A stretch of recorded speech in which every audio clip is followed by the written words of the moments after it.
आतंकी का हैदराबाद कनेक्शन।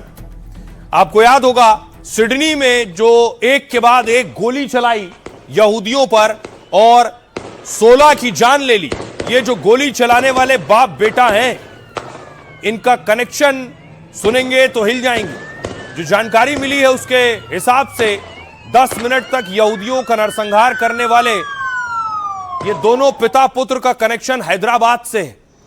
हैदराबाद में पिता का जन्म हुआ और हैदराबाद से ताल्लुक रखता है जो साजिद अकरम है, उसका बेटा नवीद अकरम, जिसकी पैदाइश सिडनी की है। अगली तस्वीर देखिए जरा, बाकायदा प्रेस नोट जारी किया है तेलंगाना ने और इसमें जिक्र है कि इसका कनेक्शन हैदराबाद से है, जिस आतंकी ने ऑस्ट्रेलिया में गोली चलाई। अब आपको बताऊं, इस जानकारी के साथ यह भी पता चला कि ये ऐसे फिलीपींस गए थे।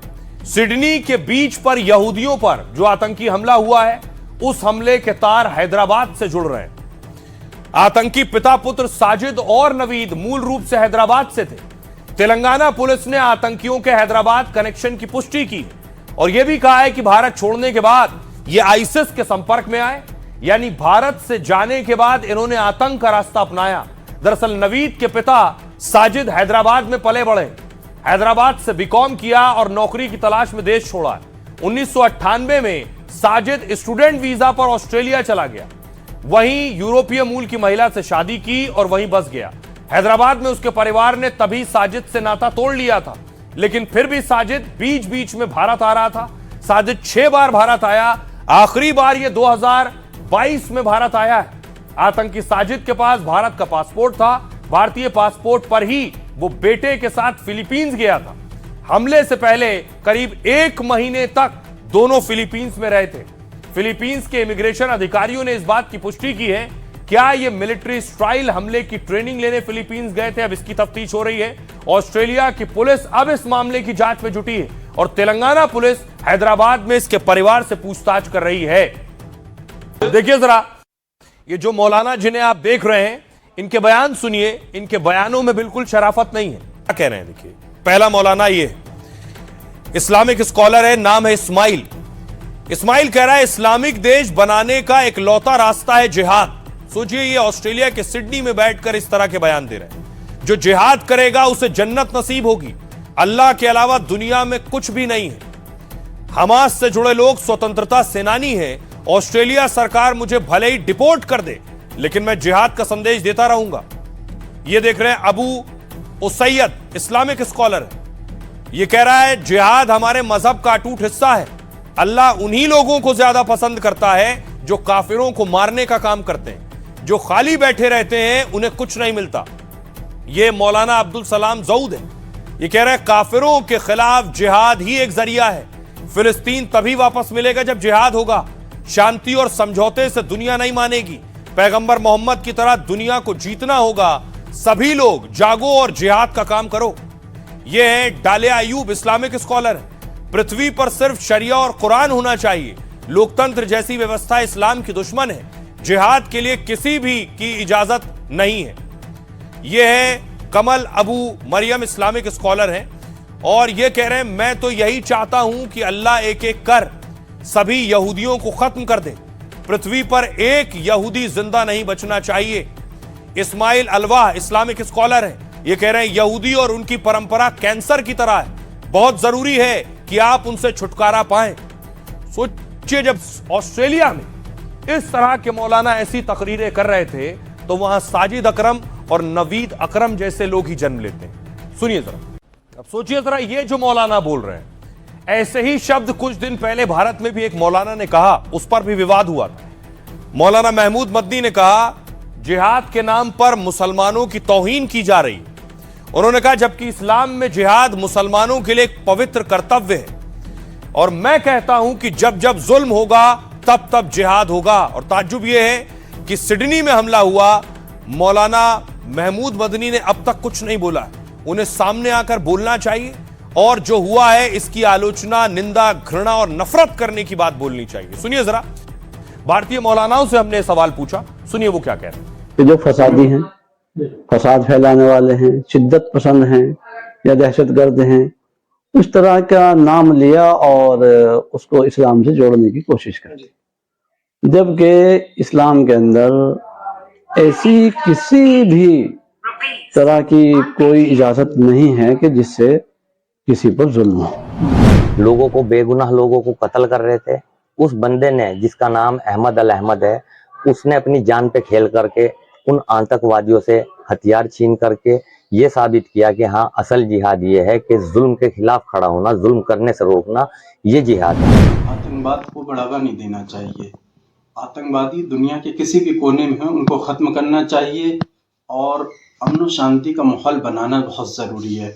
अगर हम अमन शांति का माहौल नहीं बनाएंगे, दुनिया के जो निज़ाम हैं वो कैसे चलेंगे। तो देखिए जरा, इसके अलावा अरशद मदनी भिड़ गए हेमंता बिस्वा शर्मा से, असम के सीएम से। असम के सीएम पर हमला किया उन्होंने। ये तस्वीरें आप देख रहे हैं, असम के सीएम जो एक्शन ले रहे हैं, उनके बुलडोजर एक्शन पर, उनके मुसलमानों के खिलाफ कार्रवाई करने का मुद्दा बनाया। उन्होंने कहा जानबूझकर मुसलमानों को टारगेट कर रहे हैं हेमंता बिस्वा शर्मा। देखिए जरा अरशद मदनी क्या कह रहे हैं और हेमंता बिस्वा शर्मा क्या कह रहे हैं। अरशद मदनी कह रहे हैं असम के सीएम का किरदार बदबूदार किरदार है, उनका मुसलमानों को दफन करने का किरदार है। सिर्फ मुसलमान की मुखालफत से खाना हजम नहीं होता। कहते हैं असम में मुसलमानों को चैन की सांस नहीं लेने देंगे। मदरसों पर अवैध बुलडोजर चलवा रहे हैं। 1.5 करोड़ मुस्लिम बच्चों को भगाना चाहते हैं। हम इसे कयामत तक माफ नहीं करेंगे और न बर्दाश्त।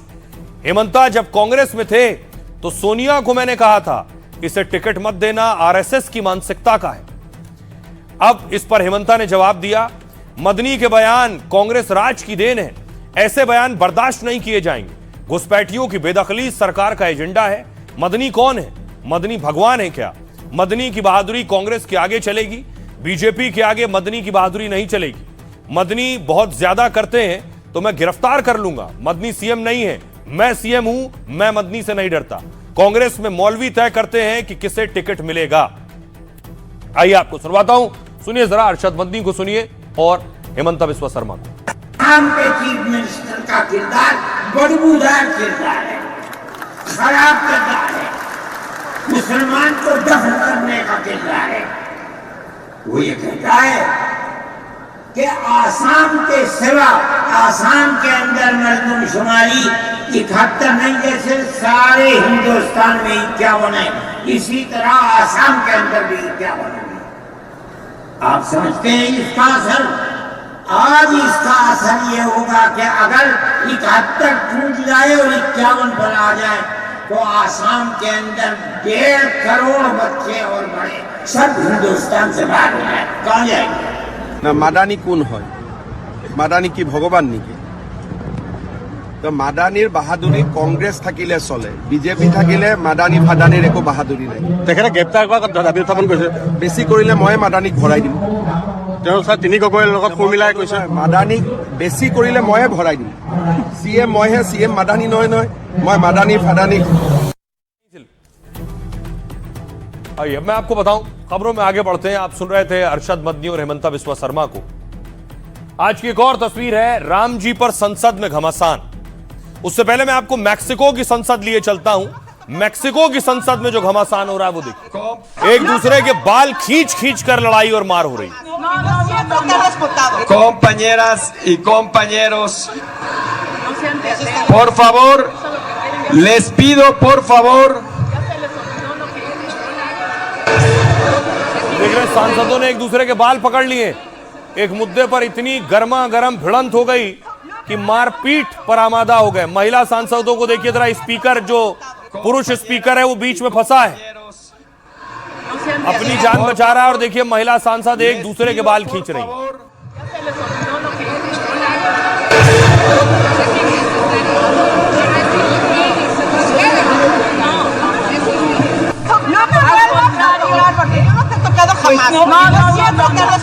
Compañeras y compañeros, por favor, les pido por favor.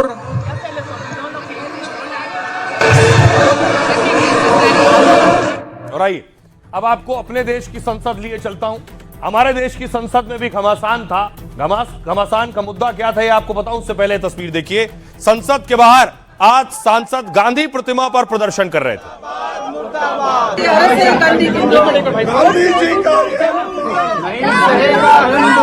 Mahatma Gandhi की, महात्मा गांधी की, महात्मा गांधी की।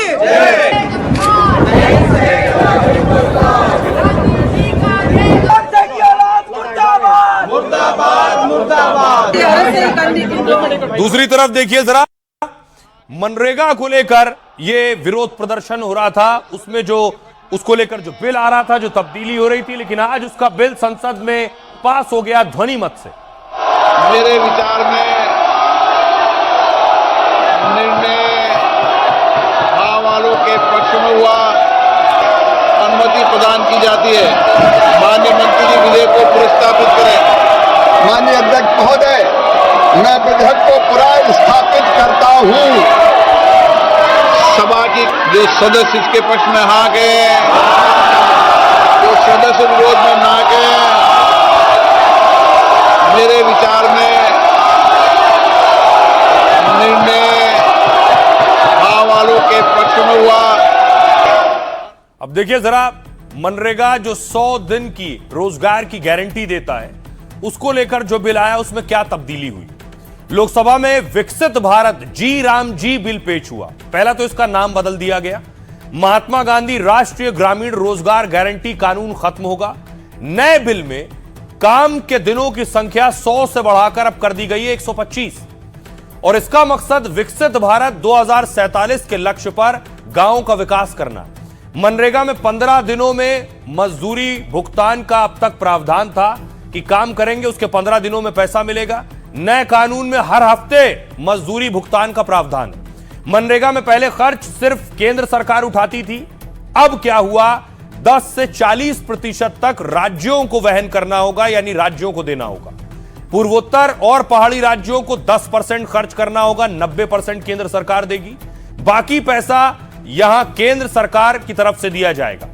वहीं राज्यों को 40% तक फंड खुद देना पड़ेगा, और उन्हें बुआई कटाई के समय 60 दिनों तक रोजगार नहीं मिलेगा, ताकि उस वक्त खेती के लिए मजदूर उपलब्ध हो सके।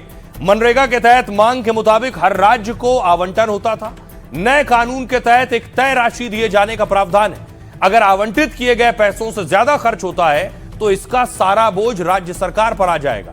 मजदूरी दरें केंद्र और राज्य सरकारें अलग अलग तय करेंगी। 2005 में यूपीए सरकार ने इस योजना की शुरुआत की थी। शुरुआत में इस योजना का नाम नरेगा था। 2009 में यूपीए सरकार ने इसमें बदलाव किया और इस योजना के नाम के आगे महात्मा गांधी का नाम जोड़ दिया। गांव में गरीबी कम करना, मजदूरी दूर करना इसका लक्ष्य था, और यह दुनिया की सबसे बड़ी रोजगार गारंटी योजना थी। मंदी कोरोना काल के दौरान इसने करोड़ों लोगों को फायदा पहुंचाया, और लोकसभा ने ध्वनि मत से इस विधेयक को मंजूरी दे दी है।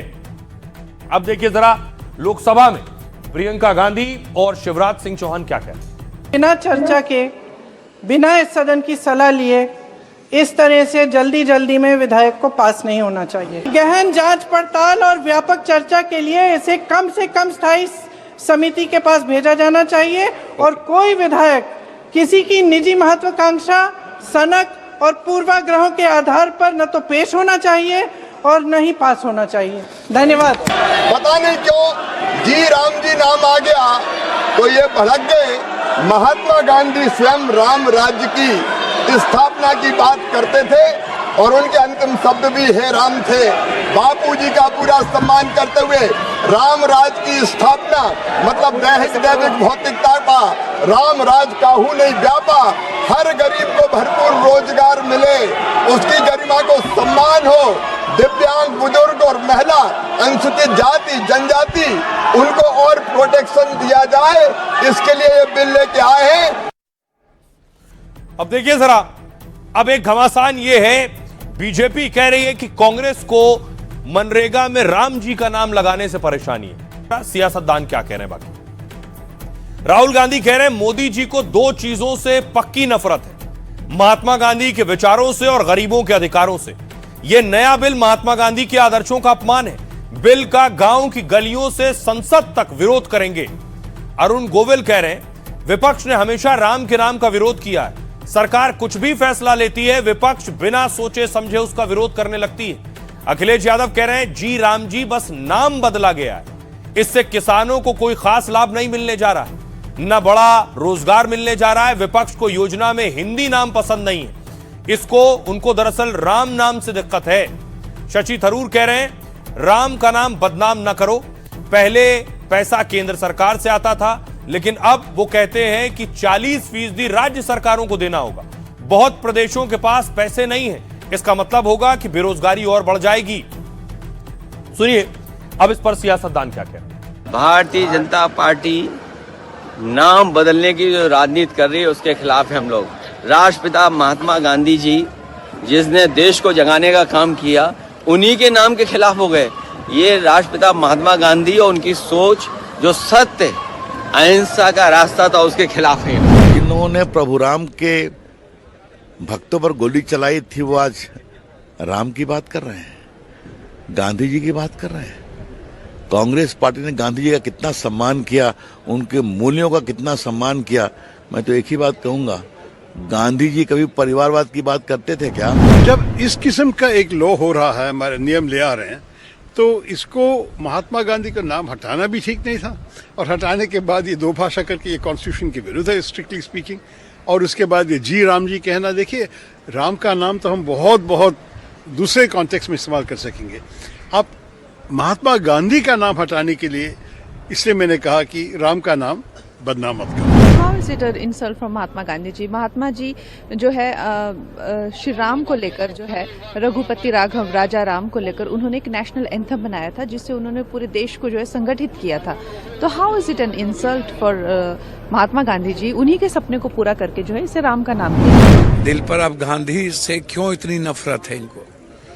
नाथूराम गोडसे से मरवाए ये लोग, गांधी को पहले मारा, पूरे देश की आत्मा पर हमला है। गांधी का नाम इनके जुबान पर ये गोडसे, मैं तो बार बार कहता हूँ गोडसे और नफरत वाली सरकार है ये बिल्कुल निरंकुश हो चुकी है। हमको पहले ये था जो मोदी जी पंडित जवाहरलाल नेहरू को उनको अच्छा नहीं लगता है, उनको राजीव गांधी का नहीं अच्छा लगता है, इंदिरा गांधी का नहीं अच्छा लगता है, हम ये भी सोचते थे। ठीक है, लेकिन गांधी को भी उनको अच्छा नहीं लगता, ये पहले बार हमारा मालूम हुआ। इस घमासान से निकलेंगे तो एक और बवाल इंतजार कर रहा है। SIR में लाखों लोगों के नाम काट गए। खुद ममता बनर्जी इसके खिलाफ प्रदर्शन कर चुकी हैं सड़कों पर।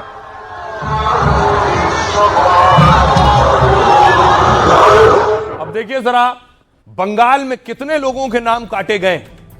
आपको बताऊं, सबसे पहले SIR के बाद पश्चिम बंगाल का ड्राफ्ट वोटर लिस्ट जारी हुआ और इस लिस्ट में 58 लाख से ज्यादा नाम हटा दिए गए और 24 लाख से ज्यादा मृत लोगों के नाम हटाए गए। 19 लाख से ज्यादा वोटर जरूरी और दूसरी जगहों पर शिफ्ट हो गए। 12 लाख से ज्यादा वोटर गायब मिले। ये बंगाल की बात कर रहा हूं। 1,38,328 डुप्लीकेट या फर्जी वोटर मिले। कई मतदाता अपने दर्ज पते पर ही नहीं मिले हैं और कुछ स्थायी रूप से कहीं और शिफ्ट हो गए। कुछ लोगों के नाम एक से ज्यादा विधानसभा क्षेत्र में मिले। SIR का दूसरा चरण फरवरी 2026 तक चलेगा। अंतिम वोटर लिस्ट 14 फरवरी 2026 को जारी हो। अब देखिए राजस्थान में क्या हुआ। SIR के बाद राजस्थान का ड्राफ्ट वोटर लिस्ट जारी हुआ। इसके तहत 41,84,000 वोटर के नाम हट गए। 24,80,000 लोग दूसरी जगह पर शिफ्ट हो गए। इनमें से 8,75,000 लोगों की मौत हो जाने से नाम कट गए। 4,57,000 लोग लापता मिले हैं और 3,44,000 फर्जी या डुप्लीकेट वोटरों के नाम काट दिए गए। राजस्थान में जिन मतदाताओं की मैपिंग नहीं हो पाई उन्हें 15 जनवरी तक नोटिस दिया जाएगा। सुनिए जरा इस पर सियासतदान क्या कह रहे हैं। जब ये महाराष्ट्र जब ये जीत जाते हैं हिमाचल में, तेलंगाना में, कर्नाटक में, तब तो ये कभी नहीं कहते कि हमारा वोट चोरी हुआ। ये अपनी हार को स्वीकार नहीं रहे हैं, थेथरोलॉजी कर रहे हैं। यही कारण है कि वोट चोरी बोल रहे हैं। और जब इनको लगा कि आज ये पूरी जो सरकारी तंत्र है उसको ज़बरदस्ती रात भर काम करा कि 12 बजे 2 बजे जगा कर काम किया। उसमें 15-16 हमारे BLOs बेचारे आज नहीं रहे दुनिया में, कोई सुसाइड कर लिया, किसी में ब्रेन हेमरेज हुआ, आत्महत्या हो गई। तो मैं समझता हूँ कि पूरी तरीके से अब समझ में आ रहा है सरकार को तत्काल इस पर कार्य करे और इसका समय बढ़ाएं, कम से कम 6 महीने का समय मिले जिससे कि आम आदमी से जुड़े। आज अगर CA के फॉर्म फिलअप सटीक समय नहीं करने से जिन लोगों का नाम SIR से कट रहा है उनका रिस्पॉन्सिबिलिटी ममता बनर्जी लेगी क्या? ममता बनर्जी को लेना पड़ेगा। आप मंच से बोल चुकी है कि किसी को कुछ नहीं होगा, मैं हूं। अब देखिए, इस बीच कांग्रेस और गांधी परिवार के लिए अच्छी खबर आई। राहुल गांधी वैसे जर्मनी में है, विदेश दौरे पर गए हैं, जर्मनी जाने की तस्वीर है। नेशनल हेराल्ड के मामले में गांधी परिवार के लिए अच्छी खबर आई कोर्ट से। देखिए कोर्ट में क्या हुआ आज। इस मामले में बीजेपी गांधी परिवार को घेरती रही है। नेशनल हेराल्ड केस में गांधी परिवार को बड़ी राहत मिली। दिल्ली की कोर्ट का ईडी की चार्जशीट पर संज्ञान लेने से इनकार कर दिया। कोर्ट ने पूछा, जब मूल अपराध ही दर्ज नहीं है तो मनी लॉन्ड्रिंग की जांच कैसे आगे बढ़ाई जा सकती है? सीबीआई ने मूल अपराध दर्ज नहीं किया है, फिर भी ईडी ने जांच जारी रखी है। अदालत ने EOW की शिकायत से संबंधित FIR की कॉपी पर फैसला सुनाया। आरोपियों को फिलहाल FIR की कॉपी नहीं देने का निर्णय लिया गया और कांग्रेस के लिए यह बड़ी कानूनी राहत मानी जा रही है। इससे फिलहाल ट्रायल की प्रक्रिया आगे नहीं बढ़ पाएगी। कोर्ट ने कहा कि मामला FIR नहीं बल्कि निजी आरोप से जुड़ा है। बीजेपी नेता सुब्रमण्यम स्वामी ने इसको लेकर दरअसल शिकायत की थी। स्वामी ने सोनिया, राहुल और कांग्रेस नेताओं पर आरोप लगाया था। AGL कंपनी की 2000 करोड़ की संपत्ति हड़पने का आरोप के मुताबिक 2000 करोड़ की संपत्ति 50 लाख रुपए में खरीद ली गई। इस मामले में सैम पेद्रोदा सहित कुछ और लोग भी आरोपी हैं और इस मामले में राहुल और सोनिया से ईडी ने पूछताछ की थी। राहुल गांधी से लगातार 5 दिन में करीब 50 घंटे पूछताछ हुई थी। सोनिया गांधी से 12 घंटे में 100 से ज्यादा सवाल हुए थे। फैसले पर कांग्रेस ने इसे सत्य की जीत बताया है और वही बीजेपी ने कहा इससे खुश होने की जरूरत नहीं है।